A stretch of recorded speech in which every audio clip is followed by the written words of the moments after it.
Kumusta? Ako po si Carla, 29 years old at kasama ang masipag kong tatay Julian ay pinagkakabalahan po namin ang mag-manage sa negosyo naming bigasan dito sa palengke sa isang bayan sa Rizal.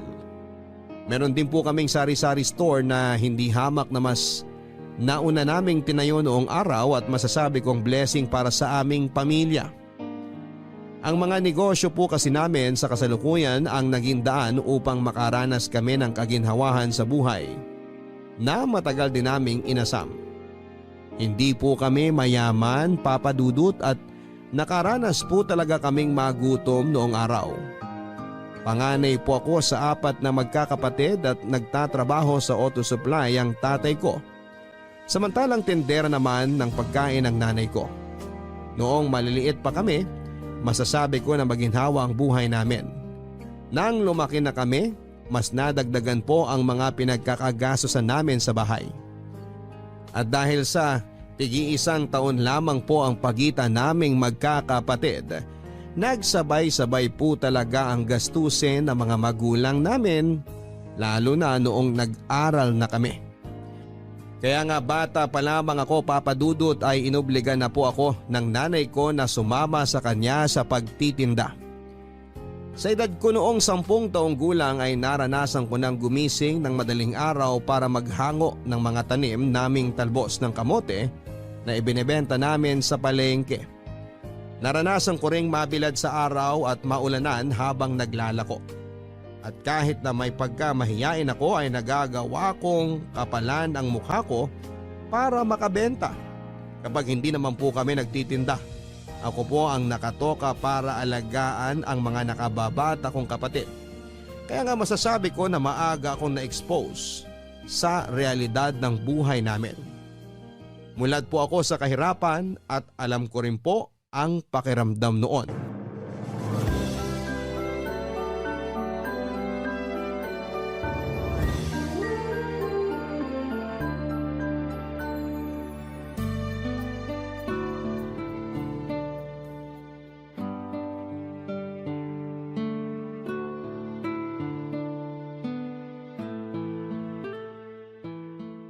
Anak, ikaw ang matanda.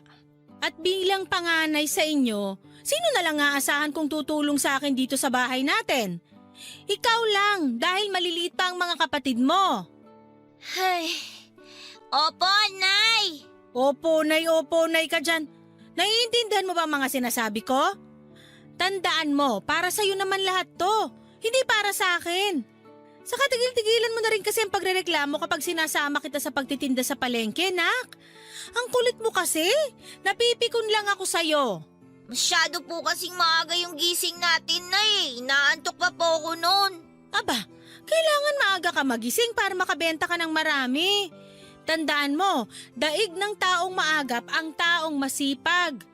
Sa pagnanegosyo, hindi ka dapat tanghali bumabangon. Ilang beses ko na bang sinabi sa iyo ang tungkol dyan? Hindi talaga pumapasok dyan sa kokote mo, no? Puro ka kasi laro. Pero di po ba kapag bata, dapat naglalaro naman talaga? Bata pa po ako, Nay. Hindi pa po ako matanda katulad nyo. Sinong matanda? 33 pa lang ako, no? 10 years old pa lang po ako. Dami talagang alam nitong batang to, oo. Kanino ka ba nagmana? Ay, baka po si tatay na yan. Pagbubuksan ko lang po siya ng pinto, Nay.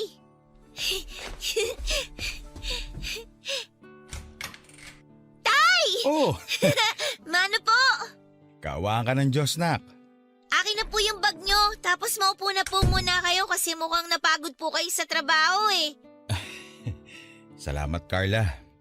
Oo, medyo nangangalay nga ang binti ko kakatayo kanina. Dami kasi naming customer. Hindi ako magkanda ugaga. Ay, namiss ng put ko ang upuan. Mukha nga po, Tay. Sarap ng upo nyo eh. Nagmana talaga sa'yo yung panganay mo, Julian. Tuwing may sinasabi ako, may sagot din siya. Oh, totoo bang sinabi ng nanay mo, nak? Sinasagot mo na naman ba siya? Si nanay po kasi, ang dami-dami na namang sinasabi. Ako pa itong maraming sinasabi, ha? Naku, tatamaan ka na talaga sa aking bata ka. Tay, si nanay oh! Ano ba kasing problema? Bakit nagagalit na naman sa'yo ang nanay mo? Hindi ako nagagalit sa kanya. Pinangangaralan ko lang yung anak mo tungkol sa responsibilidad niya bilang panganay, Julian. Nasasanay kasi kung makapaglaro dun sa labas parang wala siyang mga kapatid na dapat alagaan. Tapos panay pa rin ang pagrereklamo kapag sinasama ko sa pagtitinda sa palengke. Wala na talaga ako mapaglugaran sa bata na yan. Nakakakonsumi. Parang gusto ko na lang ibalik sa tiyan ko. Carla nak, hindi mo dapat sinasagot ang nanay mo kapag pinagsasabihan ka niya. Alam mo masama yun, hindi ba? Opo, kaya lang ang kulit-kulit po kasi ni nanay eh. Hindi ko naman po nakakalimutang bantayan yung mga kapatid ko. Pero palagi ko na lang po bang gagawin yun? Paano kapag napagod ako? Hindi po ba ako pwede magpahinga? Tapos kapag sinasama naman ako ni nanay sa pagtitinda, madaling araw po kami umaalis. Inaantok pa po ako noon. Gusto ko pa pong matulog ng mahaba. Sinasabi ko nga sa kanya na walang mararating ang mga tao na tanghali nang nagigising. Paano na siya niya naasenso sa buhay? Sige nga Carla, gusto mo bang matulad sa tatay mo na namamasukan lang? Oh, ba't bigla napunta sa akin? Ginagawa ko lang namang halimbawa yung trabaho mo, Julian, para mas maintindihan ng anak mo. Ang akin, kapag kasi nagkaroon ka ng sariling negosyo, ikaw ang amo. Hindi mo kailangan mamasukan. Kaya nga gusto ko habang bata pa yung si Carla, matuto na siyang dumiskarte sa buhay para naman umunlad siya pagdating ng araw. Ba't di niya ako tularan? Lahat ng pwedeng may benta basta legal, binibenta ko. Darating din tayo dyan, Mercy. Pero sa ngayon, huwag mo na lang muna obligahin ang anak mo kasi bata pa siya. Yan naman kasi ang hirap sa'yo. Imbis na sinusuportahan mo ko, kinukonsinti mo pa yung anak mo. Kaya tingnan mo, nagiging palasagot sa akin. Pambihira naman tong taong to. Sabi sa'yo tay, grabe maner mo si nanay. Tapos paulit-ulit pa. Oo nga, kung pwede ko lang sagutin. Kaso pag ginawa ko yun, hahaba pang diskusyon namin. At anong pinag-uusapan yung mag-ama dyan? Baka gusto niyong pag-untugin ko kayo. Wala po, nay. Siguraduhin niyo lang ha dahil pagbubuhulin ko talaga kayo.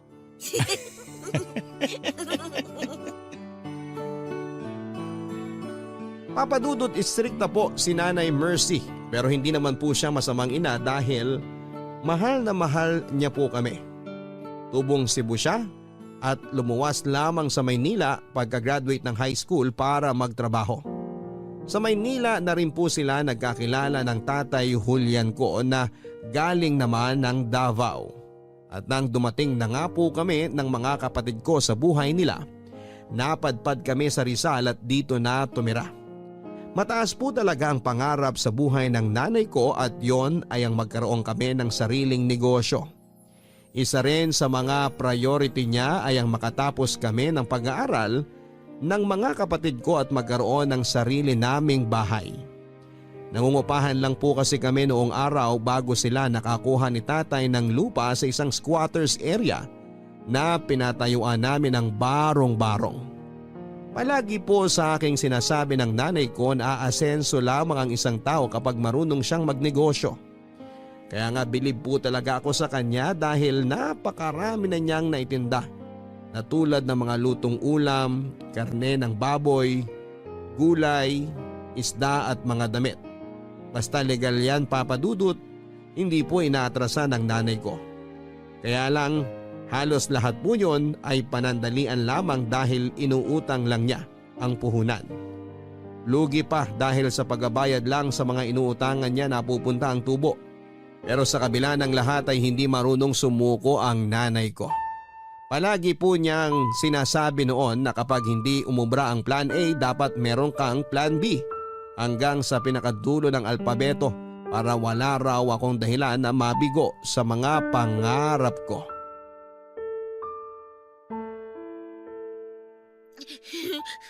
Anong iniiyak-iyak mo dyan? Pinapapasok lang kita, di ba?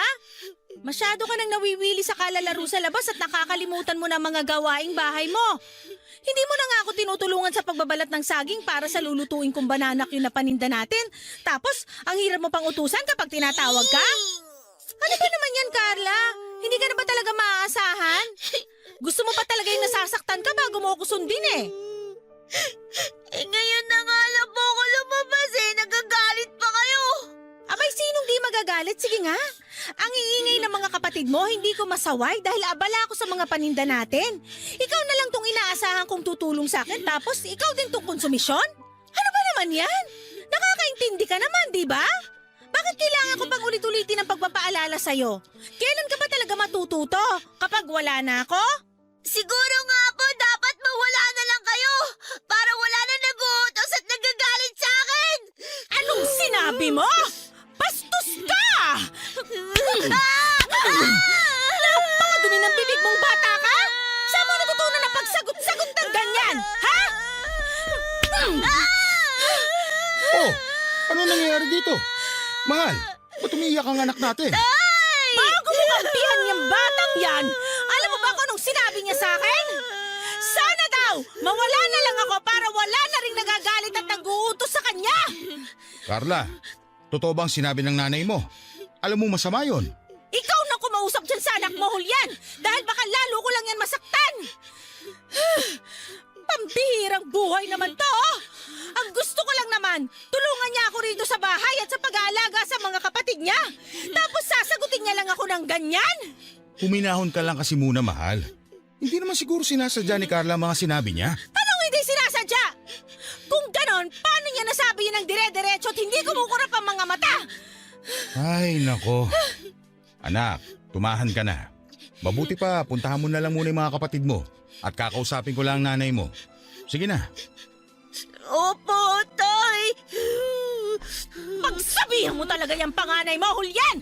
Dahil namumuro na sa akin yan! Mahal, naiintindihan ko na mali ang anak natin sa sinabi niya sa'yo. Pero hindi naman niya yung sinasadya.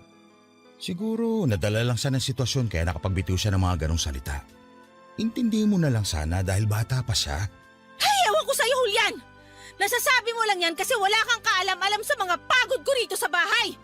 Kumpara naman kasi dyan sa trabaho mo, di hamak na doble, baka triple pa yung ginagawa ko rito. Hindi naman siguro tama na magbilangan tayo ng hirap, mahal. Pare-pareho lang naman tayo napapagod. Imbis na pairali natin ang init ng ulo, masabaan pa natin ang pasensya natin.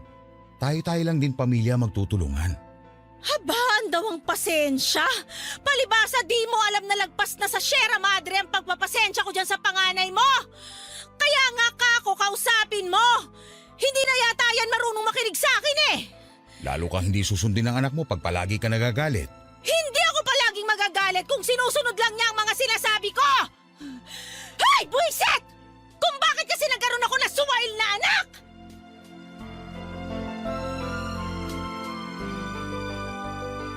Hindi naman po talaga ako mabait na bata noon, Papa Dudut. Aminado ako na may pagkaswail din ako at palasagot. Kaya nga madalas ay nagiinit ang ulo sa akin ng nanay ko at napapalo niya ako. Siyempre dahil bata pa ako noon ay priority ko ang paglalaro kasama ang mga kapatid ko at hindi ang mga gawaing bahay o pagsama sa mga lakad sa tuwing nagtitinda siya. Kapag napapalo o napapagalitan niya ako ay nagtatampo po talaga ako ng husto, Papa Dudut. Naisip ko pa nga noon na ang unfair dahil bakit ko kailangang maranasan ang mga responsibilidad na yon sa buhay. Samantalang dapat ay nag-relax ako at naglalaro kagaya ng mga kapatid ko. Minsan ko na rin pong naitanong sa sarili ko noon na bakit kailangan kong maobligang magtrabaho samantalang maliit pa lamang ako. Sa isip ko ay hindi ba matatanda ang mga naghahanap buhay sa pamilya? Kaya hindi niyo po ako masisisi kung magtanim ako ng tampo at sama ng loob sa nanay ko. Para sa akin ay pinipwersa niya akong matutunan ng mga bagay na hindi ko pa naman dapat ginagawa noong bata ako.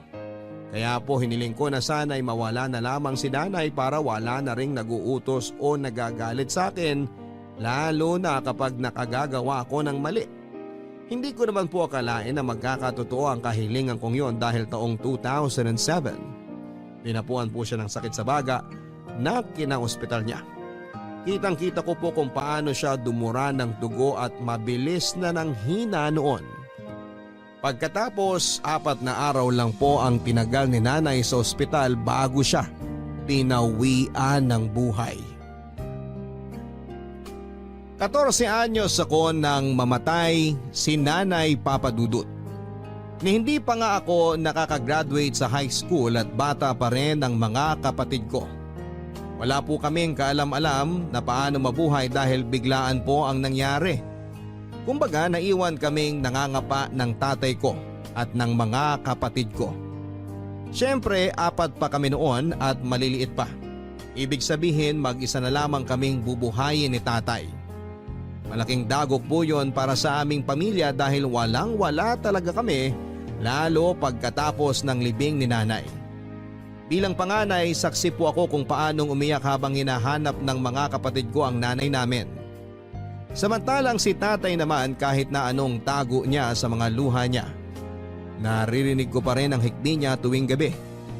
Sa kabila ng lahat ay nagpatuloy pa rin po kami sa buhay. Kahit naman paano nandyan yung iba naming kamag-anak para alalayan kami upang makapagsimula ng paunti-unti. Dahil ako po ang nakakatanda, napilitan akong aralin ang pagiging nanay papadudot para naman hindi kawawa ang mga kapatid ko. Naisip ko na hindi na yon bago sa akin dahil may karanasan na rin naman ako lalo noong buhay pa ang nanay ko. Natuto po akong tumayo sa sarili kong mga paa dahil kung hindi ko po yun gagawin, pare-pareho kaming pupulutin sa kangkungan. Nang mga panahon na yun ay tuluyan na rin pong sinolo ni tatay ang pagtatrabaho para mabuhay kami at mapag-aral. Laking pasalamat ko na lang po talaga sa Diyos dahil hindi niya po kami noon inabandona at pinagmalupitan katulad ng ibang bata lalo kapag nawawala ang isa sa mga magulang nila. Kaya nga mas naging ambisyosa pa ako papadudot na masuklian ang pagsasakripisyo ni tatay para sa amin pagdating ng araw. Pero syempre hindi po naging madali ang pinagdaanan namin ng mga panahon na yon. Lalo nang sumapit ang trahedya na dala ng Bagyong Ondoy taong 2009. Hindi po matibay ang bahay namin, sa katunayan ay gawa lamang yon sa plywood, kalawanging yero at pinagtagpi-tagping lona. Literal po na pinatungan lang namin na mga lumang gulong ang bubungan para hindi liparin ng malakas na hangin.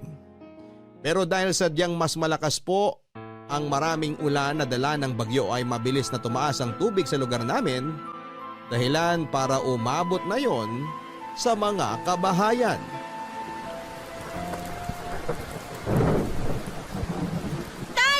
Pinapasok na po ng tubig ang bahay natin! Halika, tulungan mo ko ilagay itong damitan nyo sa mesa bago pa abutin ng baha. Ayan, Tay! Kaso, paano na po yan? Baha na rin po sa labas. At saka mukhang wala na pong planong tumigil ang ulan. Kaya nga dapat yung gawin ng mga kapatid mo, mag-ipake na kayo ng mga damit at gamit. Hindi na tayo pwedeng dumito sa bahay na to. Walang kasiguruhan kung kailan titigil ang bagyo. Pero, paano na lang po yung iba nating mga gamit? Yung mga uniform po namin, yung libro, tsaka yung mga notebook. Naku naman, yan ang nga bang sinasabi ko eh. Tingnan nyo tayo, basang-basa na po itong mga notebook ko sa school. Naku, yung mga sapatos po namin, Tay, pati yung mga bag. Ano ba naman yan? Uunahin mo pa ba yan kaysa sa pinagagawa ko sa'yo? Ano ba, Carla? Kailan ba makikinig sa mga sinasabi ko? Nakikinig naman po ako. Pero nanghihinayang din ako sa mga gamit ko na nabasa. Tay, kailangan po ba talaga nating umalis ng bahay? Wala tayong pagpipilian dahil hindi naman matibay ang bahay natin. Tingnan mo yung bubong sa bandang kusina. Halos bumigay na. Gusto mo ba talagang tuluyang bumagsak yun bago ka kumilos dyan? Eh kung bakit naman kasi kailangan pang bumagyo eh? Gawin mo na lang ang mga sinasabi ko kaysa magreklamo ka dyan. Importante ang bawat minuto. Huwag mo aksayahin. Sabihin mo na mga kapatid mo sa labas. Malamang sa lakas ng boses nyo, narinig na po nila. Yan ang nga ba sinasabi ko? Sa sobrang kalawangin ng yero natin, bumigay na. Teka nga, pupuntahan ko't baka may kung anong nabagsakan. Tay, ano ba? Bumalik nga kayo rito! Titignan ko lang kung ano yung nabagsakan. Baka may maisalba pa ako. Ay, wisit tong bagyo na to. Tay naman! Huwag na kasi kayo pumunta dyan! Hayaan nyo na lang po yung mga gamit natin dyan! Mas mahalaga na makalikas na tayo dito! Diba? Sinabi nyo, importante ang bawat minuto! Kaya halina po kayo! Halina po kasi kayo! Diyos ko, sana naman humupa na ang bagyo. Sira na po ang bahay namin at basa na rin ang mga gamit namin. Saan na lang kami pupulutin ng mga anak ko pagkatapos nito? Tay, ano ba? Tara na po kasi! Wala na po tayong magagawa. Mas mahalaga po na makaligtas tayo kaysa naman pare-pareho po tayong malunod at mamatay. Nakahanda na po yung mga gamit na dadalhin natin. Inaantay na po tayo ng mga kapatid ko sa labas. Marami na rin po tayong mga kapitbahay na umalis sa mga bahay nila. Tayo na lang po yung nandito, Tay. Ipagdasal na lang po natin na sana huminto na rin ang bagyo at huwag na pong tumaas ang tubig. Dahil yun na lang po talaga ang magagawa natin sa ngayon. Sana nga, anak. Kasi ito na lang bahay natin ang meron tayo. Huwag naman sana pati ito mawala pa rin sa atin.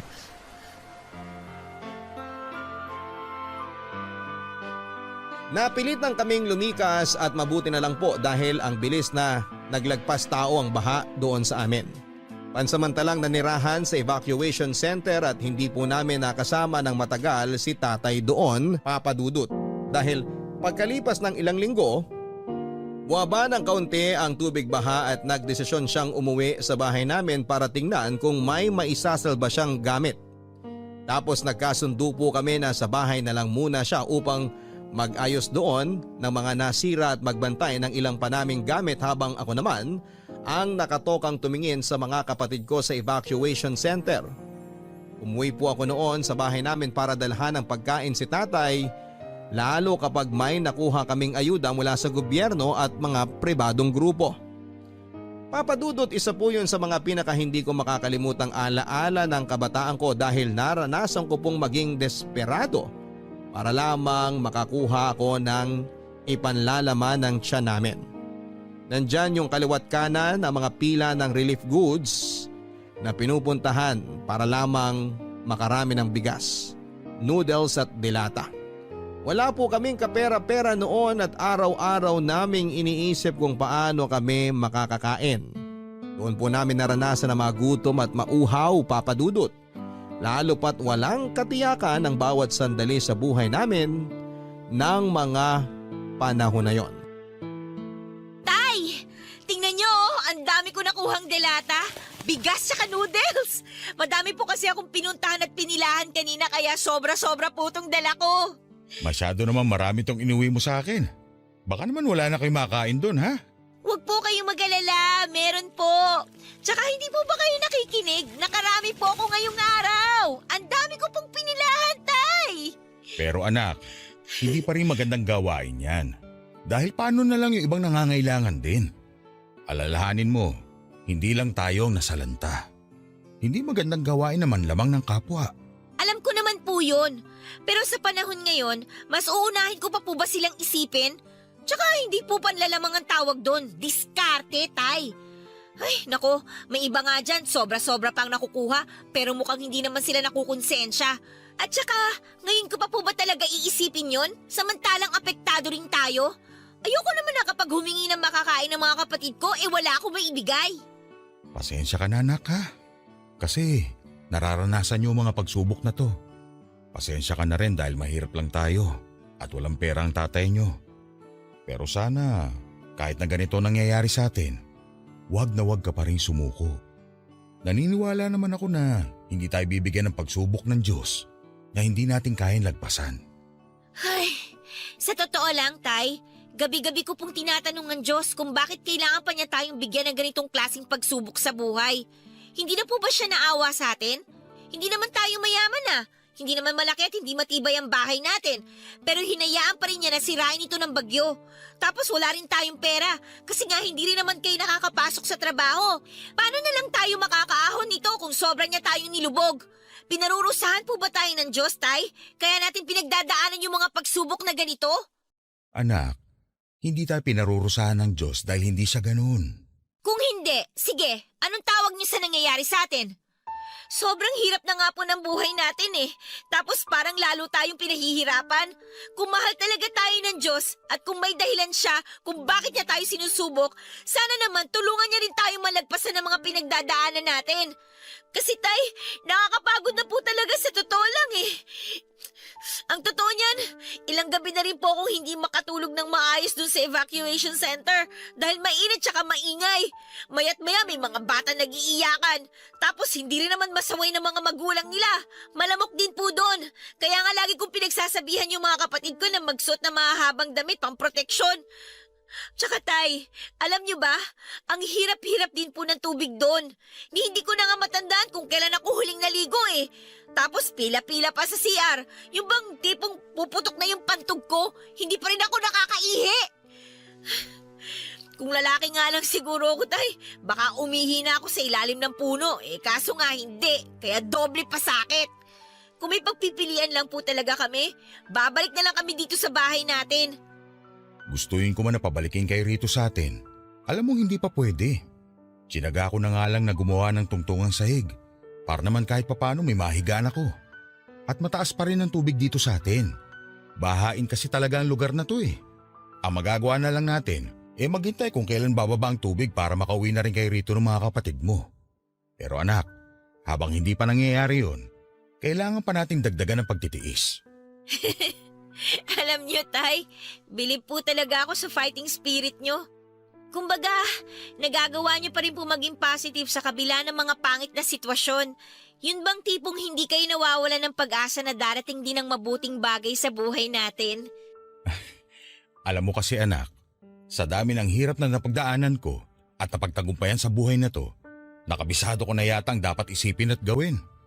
Oo, normal na panghinaan tayo ng loob. Kasi tao lang naman tayo. Hindi sa lahat ng oras matatag tayo. Pero alam mo ba kung ano mga natutunan ko kapag sinusubok tayo? Ano po? Na lumilipas din ang mga bagay-bagay. Ibig sabihin, hindi tumitigil ang ikot ng mundo kahit na dumaan tayo sa mga mabibigat na pagsubok sa buhay.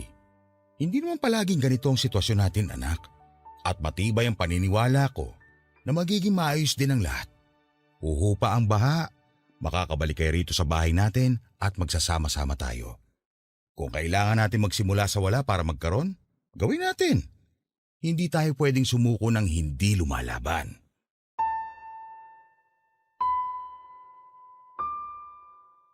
Isa po sa mga ipinagpapasalamat ko ng panahon na yon ay ang positibong pananaw sa buhay ng tatay ko, Papa Dudut.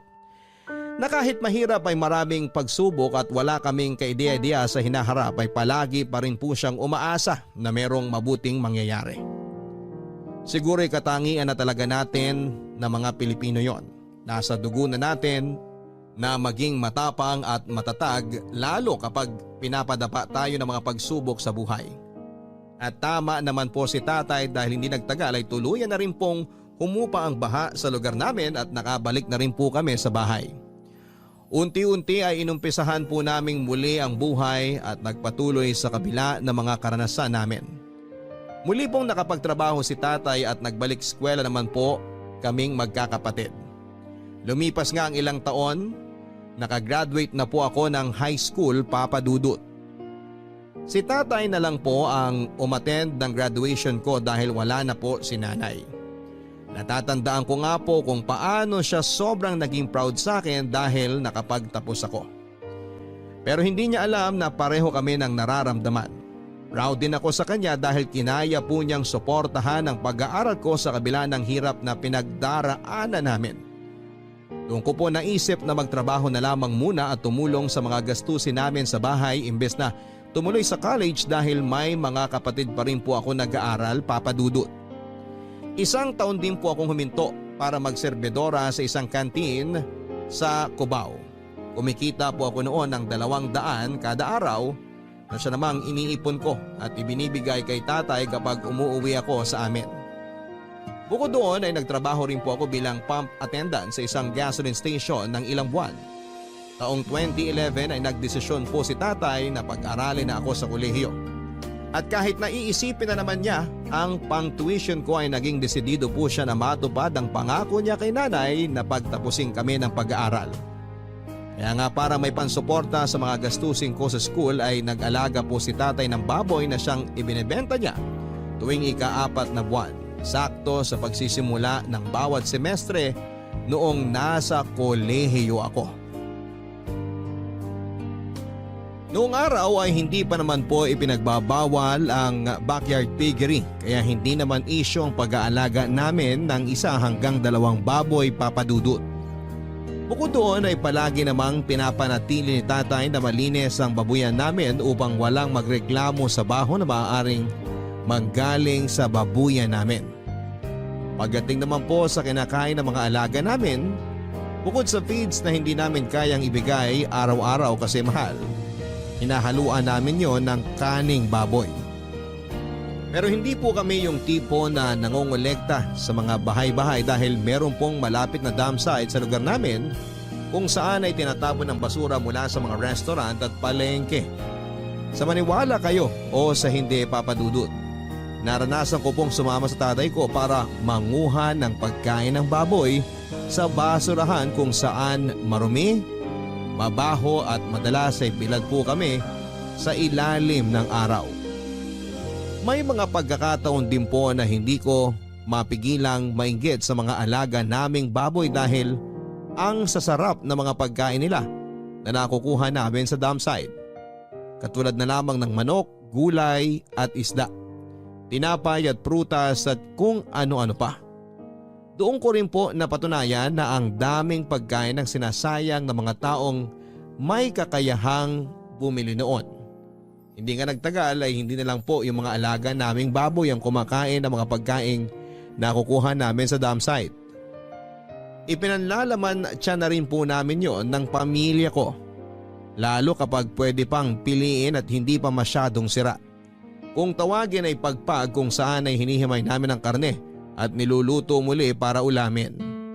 Hindi ko po ikakahiya ang karanasan namin yon, Papa Dudut, dahil kung hindi namin ginawa yon noong araw ay tiyak na mamamatay kami sa gutom.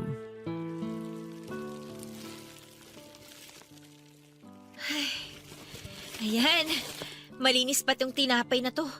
Pwede pa. Hindi pa naman amoy amag. Naku, siguradong konting init lang to tapos bubudburan ko na lang ng asukal, sasarap na to. Carla, anak! Ay, pating! Oh, ano ba yung ginagawa mo? Nagulat naman ako sa inyo, Tay. Kanina mo pa kasi inahalong ka tiyan sa ako. Ano bang gagawin mo dyan sa hawak mong tinapay? Kumain na naman yung mga alaga nating baboy, hindi ba? Sa lagay, Tay, sila lang bang may karapatang kumain? Siyempre tayo rin po, no? Nakikita niyo po ba to?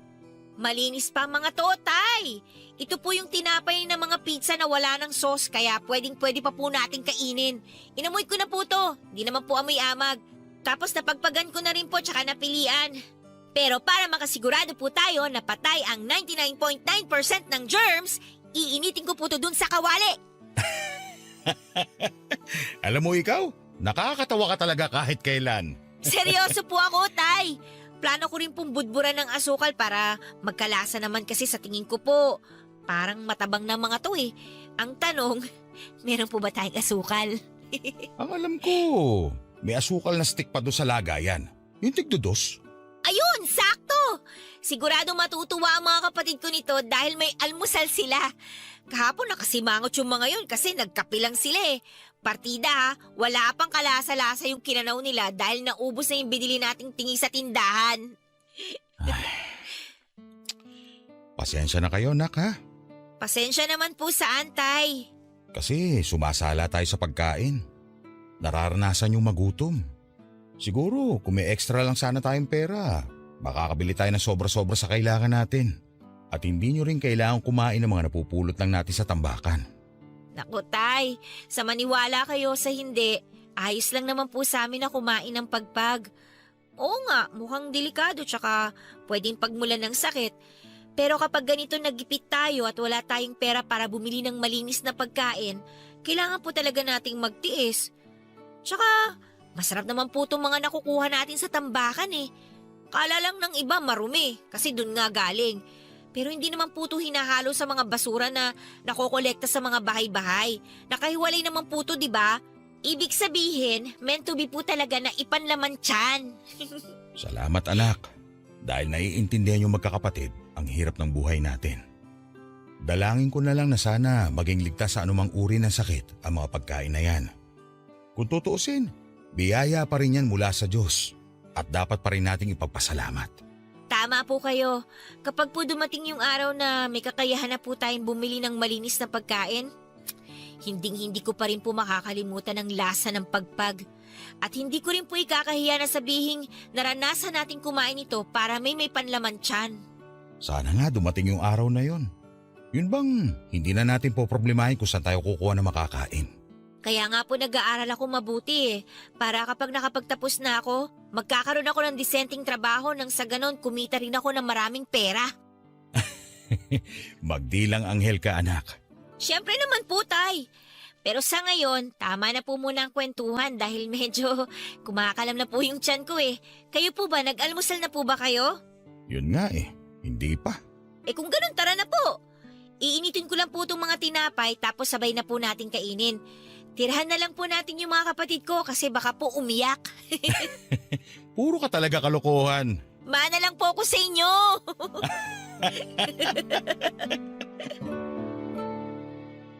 Nang mga panahon na yon ay hindi na kayang pagsabayin ni tatay ang pagtatrabaho niya sa auto supply shop at pag-aalaga ng baboy.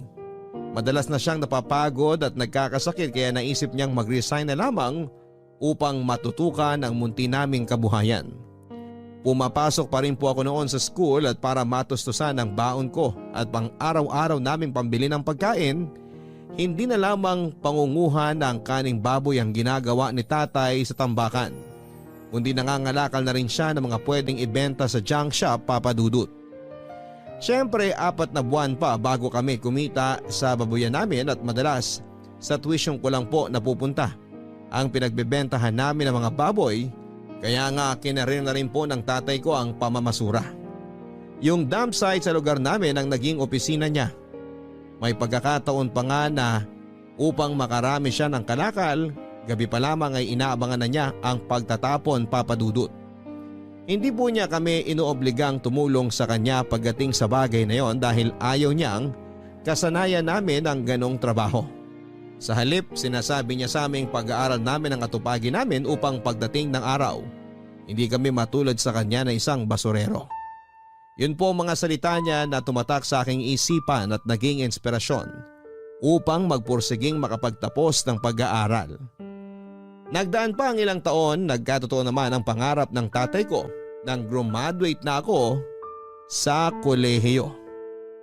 Ano pong sabi niyo, Tay? Buntis si Kimberly?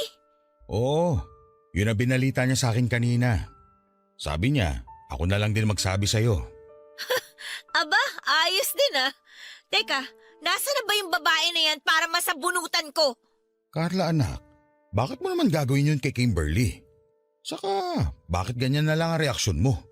Hindi ka ba natutuwa na magkakaroon ka na ng pamangkin? Tingnan niyo yung mukha ko, Tay. Tung mukhang to, Tay. Masaya ba sa tingin niyo? Hindi kita maintindihan. Pwede bang ipaliwanag mo kung bakit nagkakaganyan ka? Sino ba naman po kasi ang matutuwa sa pinaggagawa niya? Nung isang araw lang nag-usap kami ni Kimberly na tutulong muna siya sa pamilya natin pagka-graduate niya ng college. Para naman kahit paano mapagawa natin tong bahay natin. Dahil kung yung sweldo ko lang po nga aasahan, wala pong mangyayari sa atin. Alam niyo yan, Tay. Tapos, bigla-bigla na lang sasabihin niya na buntis siya? O sige nga, nasan dun yung kasunduan namin na tutulong muna siya sa atin? Pero nak, nasa tamang edad na rin naman ang kapatid mo. Alam ko na alam niya na ang ginagawa niya. Hindi po ako naniniwala na alam na niya ang ginagawa niya. Kasi kung alam niya, edi sana naisip muna niya na mahirap ang buhay natin. Tapos ngayon, magdadagdag pa siya ng papakainin? Alam ko, Tay, pamangkin ko yung batang dinadala niya. Apo nyo, kadugo natin. Pero wala pa naman po siyang kakayahan at saka sapat na pera para tustusan ang mga gastusin sa pagpapalaki ng anak niya. Hindi pa nga siya nakakapag-apply ng trabaho eh. Nagpabuntis na kagad siya ilang linggo pagka-graduate niya. No, pakasarap niya talagang sabunutan. Ay, nandyan na yan. Wala na tayong magagawa. Hindi naman pwedeng ipalaglag ng kapatid mong anak niya dahil konsensya niya yun. Sino po bang may sabi na dapat ipalaglag yung baby? Siyempre ang ending, tatanggapin pa rin naman po natin yung bata dahil nandyan na nga, di ba? Tay, ang sa akin lang, Ang akin lang naman, sana man lang naisip niya yung pamilya natin at yung buhay natin. Kasi sa nakikita ko, gusto lang tumakas ni Kimberly sa responsibilidad bilang anak niyo kaya nagpabuntis siya. Tay, kahit sa anggulo niyo tingnan, ang unfair nun. Palagi na lang po ba na tayong dalawang mag-a-adjust? Sorry kung ganito po ako mag-isip kasi ang buong akala ko, matutulungan na niya ako para mapaayos tong bahay natin. Kaso, mukhang mali pala ako. Naiintindihan ko ang pinanggagalingan mo, nak. Hindi mo kailangang humingi ng sorry. Kayo ba, Tay? Ayos lang ba talaga sa inyo na basta na lang binalita ni Kimberly na buntis siya? As in, ayos lang sa inyo? Hindi man lang ba kayo nainis o nadismaya? Aaminin ko, nalungkot ako. Pero hindi ko kayo pwedeng obligahin ng gampanan ng responsibilidad na ayaw nyo, anak. Kung totoo nga na tinakasan ng kapatid mo ang obligasyon niyang tumulong para maipaayos ang bahay natin, hayaan na lang natin siya. Dahil buhay naman niya yun. Sana hindi na lang siya nangako kung hindi naman niya kayang tuparin. Ikaw din. Kung napapagod ka na, wala namang kaso kung hindi natin maipaayos ang bahay. Alam ko marami ka na rin sinakripisyo para sa pamilya natin. Kung gusto mong bitawan na yung responsibilidad para mapagtuunan mo ang sarili mo, gawin mo, nak.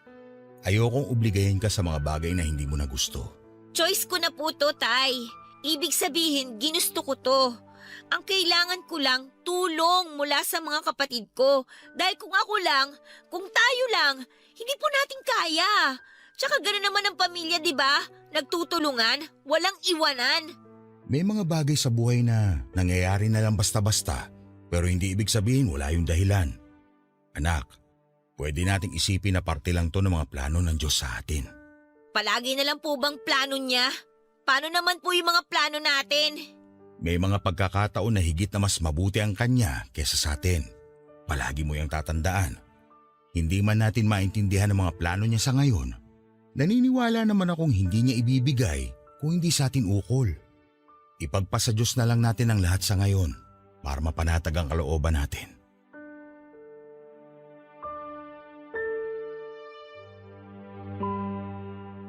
Para sa akin, Papa Dudut, walang karapatan ang kapatid ko na magdagdag ng isa pang pakakainin dahil mahirap na nga ang buhay namin. Tapos gusto pa niyang idamay ang magiging anak niya sa mga kahirapan namin. Bukod doon ay napaka-unfair niya. Alam naman niya na nangako kami noon na tutulungan muna namin si tatay para mapagawa ang bahay namin, tapos kamukha-mukha at bigla siyang mabubuntis. Yun po ang eksaktong pakiramdam ko ng panahon na yon, Papa Dudut. Kaya hindi ko rin po naitago ang sama ng loob ko para sa kapatid ko. Pero alam ko rin po na hindi ko siya pwedeng kamuhian habang buhay dahil kapatid ko pa rin siya. Kaya nga matapos ang pag-uusap namin yon ni tatay, marami po akong na-realize sa mga bagay na siyang naging daan upang mabuksan ang pagtanggap at pagpapatawad sa puso ko. Oo, naggalit ako sa kapatid ko pero hindi nagtagal. Nagkabati rin po kami, Papa Dudut. 24 years old po ako noon at 2 taon na rin simula nang makagraduate sa college, Papa Dudut. Yung unang taon ko ay ginugol ko sa pagiging volunteer sa isang non-government organization habang rumaraket sa mga project-based na trabaho. Naghintay din po kasi ako noon ng response mula sa mga kumpanya ang inaplayan ko na may kinalaman sa kursong tinapos ko.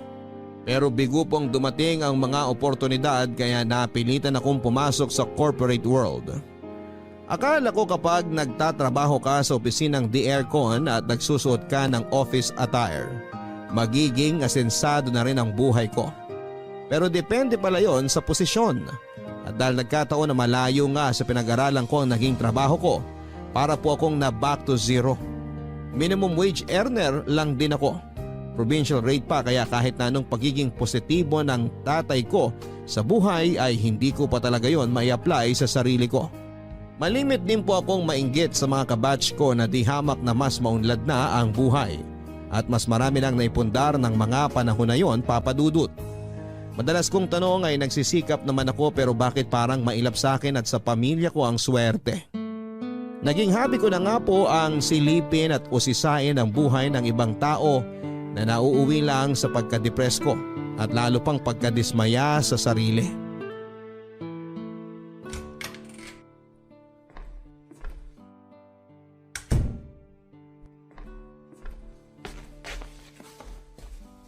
Mano po, Tay?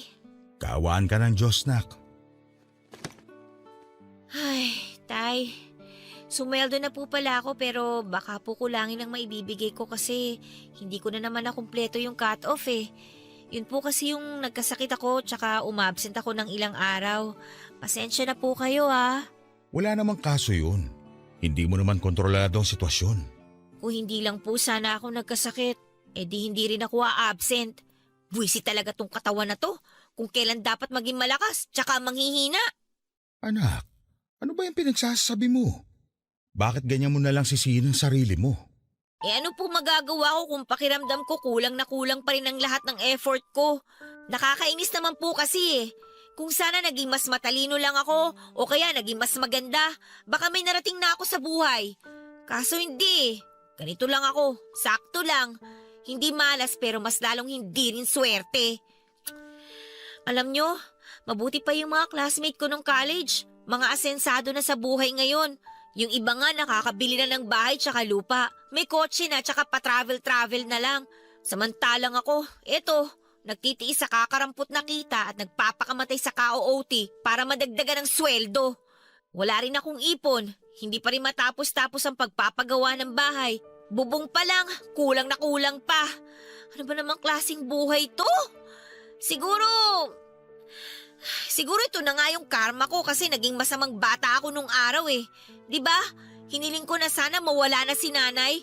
Tapos nangyari nga. Tay, pakiramdam ko akong pumatay sa kanya eh. Alam mong hindi totoo yan. Walang gabi simula nung mamatay si nanay na hindi sumagi sa isip ko na kasalanan ko ang lahat, Tay. Hindi kasi ako nakikinig sa kanya tapos sinasagot-sagot ko pa siya. Kaya ngayon, eto, pinarurusahan na ako ng Diyos dahil naging masamang anak ako sa inyo ni nanay noon. Hindi totoo yan. At hindi rin ako naniniwala na pinarurusahan ka ng Diyos. Carla anak, oo, maagang kinuha sa atin ang nanay mo. Namatay siya pero hindi mo kasalanan yun. Wala sa atin na may kontrol ng mga mangyayari. Anong malay natin? Hanggang dun na lang talagang ilalagi ng nanay mo sa mundo. Kaya nga po nagsisisi na ako ng gusto. Kung kaya ko lang ibalik ang nakaraan, hindi na ako magiging suwail na anak. Minsan, tinatanong ko yung sarili ko, galit kaya sa akin si nanay? Hindi galit sa'yo ang nanay mo. Alam ko yun dahil kilala ko siya. Mahal na mahal ka niya. Kayo ng mga kapatid mo. Kaya wag na wag mong iisipin ang bagay na yan. Sa katunayan, alam ko rin na sobrang proud siya sa'yo anak. Kasi kahit wala na siya, nagtapos ka pa rin ng pag-aaral. Tinupad mo pa rin yung kaisa-isa niyang pangarap para sa'yo at sa mga kapatid mo. Kahit na mahirap, inalagaan at binantayan mo pa rin ang pamilya natin. Ikaw na yung nagsilbing nanay sa mga kapatid mo kahit na bata ka pa lang noon. Carla, hindi ko to madalas sabihin pero para sa akin, ikaw yung pinaka-the best kong anak. Tay, baka naman kapag nalaman ng mga kapatid ko na may favoritism ka, baka magtampong mga yun. Pantay-pantay ang pagmamahal ko sa inyo. Namin ang nanay nyo. Nagkataon lang na espesyal yung sayo. Kasi mas mabigat yung responsibilidad at papel na ginagampanan mo para sa pamilya natin. Salamat sa Diyos kasi nagkaroon kami ng anak na kagaya mo. Kaya wag na wag mo na ulit mamaliitin ang sarili mo. Dahil kung susumahin, malayo-layo na rin ang nararating mo, nak. Pakatandaan mo, may takdang panahon ng lahat ng bagay sa buhay natin para magkatotoo. Kung naunang mangyari yun sa iba, hindi yun nangangahulugan na napag-iiwanan ka na. Naiintindihan mo ba? Opo, Tay. Oh, bakit ka naman umiiyak? May nasabi ba akong hindi mo nagustuhan? Lahat po ng sinabi nyo, nagustuhan ko kaya nga po ko naiiyak eh. Salamat, Tay ha, sa pagpapaalala sa akin na lumaban at magpatuloy. Lalo kapag ganito na nakakaramdam ako ng lungkot at pagod. Alam nyo, kapag kayo yung nagsasalita, nawawala talaga yung pag-aalala ko. Gumagaan po yung dibdib ko. Ito talagang anak ko. Halika nga't yayakapin ka ng tatay. Ang laki-laki na, iyakin pa rin. Tahan na. Tayo naman eh.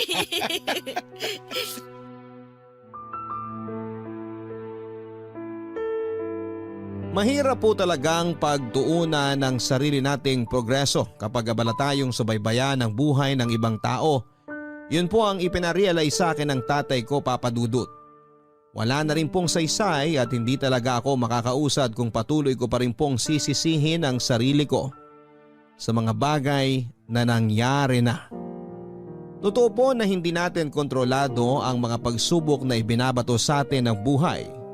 Pero wala rin po tayong hindi kakayanin basta kasama natin ang Diyos. Kaya nga kahit mahirap, malubak ang daanan, masalimuot at mabagal, gumigising po ako sa araw-araw dala-dala ang matibay na paniniwala na darating ang takdang panahon na magbubunga rin ang lahat ng sakripisyo namin.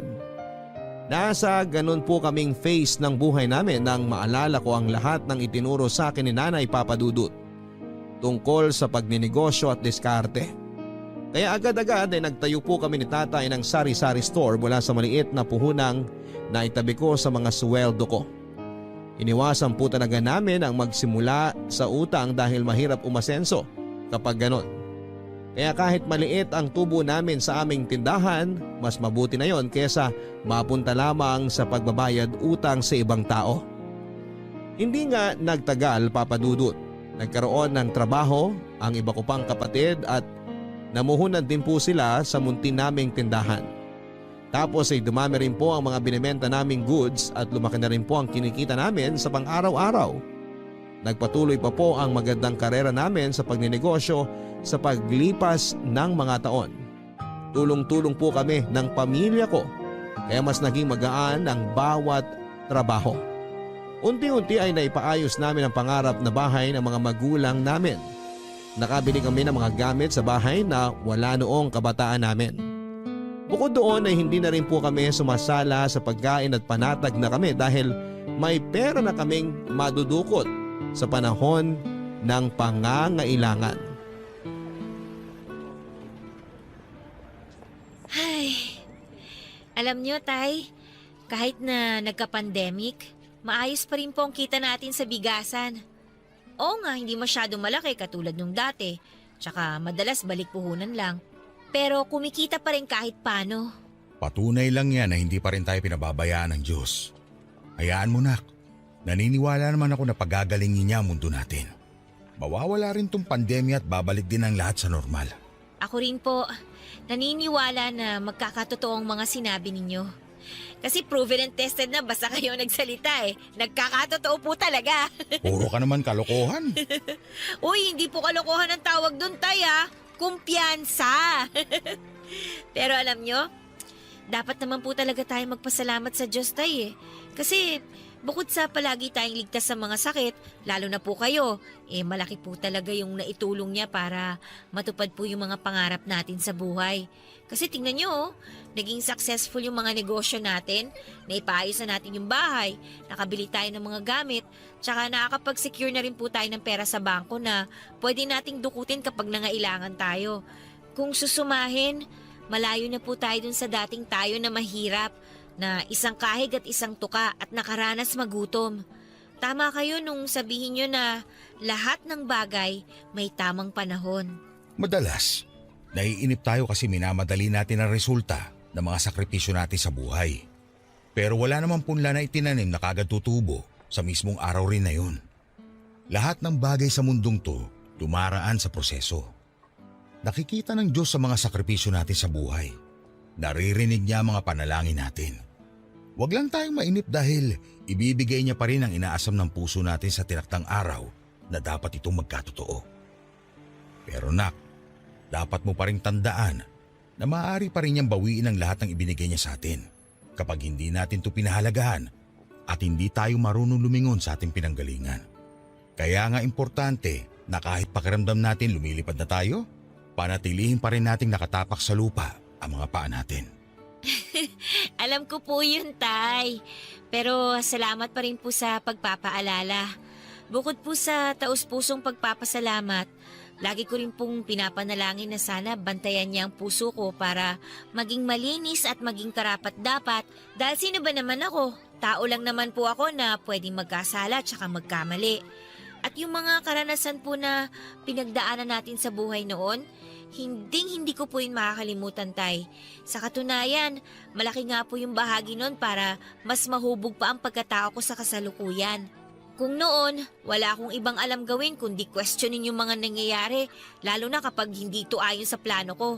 Pero ngayon, Tay, natutunan ko na pong magtiwala sa mga plano ng Diyos. Dahil sabi niyo nga, mas mabuti ang mga nais niya kaysa sa mga gusto natin. Kung maririnig lang na magiging anak mo ang kwento ng buhay natin, sigurado magiging proud sila sa'yo dahil kinaya mo. Teka, sandali. Maisingit lang ha. Kailan mo ba plano mag-asawa? Baka nakakalimutan mo. 55 anyos na ako, Carla. Wala pa rin ako nagiging apo sa'yo. 28 ka naman na. Nasa tamang edad na para lumagay sa tahimik. Tay, darating din po tayo dyan. Pero sa ngayon po, hindi ko pa po talaga priority ang bigyan kayo ng apo. Sorry po, no offense ha. Pero may apo na naman kayo kay Kimberly kaya ayos na po yun. Ewan ko sa'yo, dami mong alam. Mana lang po ako sa inyo.